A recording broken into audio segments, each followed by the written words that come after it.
আমাদের দক্ষিণ দিনাজপুরের ঐতিহ্যবাহী মেলা বল্লা মেলাতে কালকে চলে গিয়েছিলাম। বল্লা মায়ের বাৎসরিক পুজোটা হয় রাস পূর্ণিমার পরে যে শুক্রবারটা পড়ে ঠিক সেই দিন, আর ভাসান হয় সোমবারের দিন।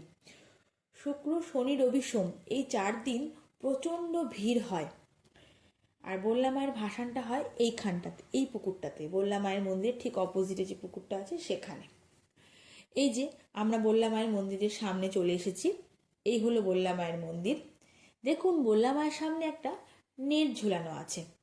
তার কারণ হলো ক্রমাগত ভক্তরা বাতাসা ছুঁড়ে ছুঁড়ে মাকে পুজো দেয়, আর এই বাতাসা যাতে কোনো মতে মায়ের গায়ে না লাগে তাই কিন্তু এই ব্যবস্থা।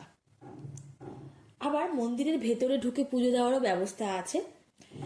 যে যেভাবে খুশি সে সেইভাবে পুজো দেয়। আমাদের এই মা ভীষণই জাগ্রত, বহু দূর দূরান্ত থেকে ভক্তরা আসে আমাদের এই মাকে পুজো দিতে।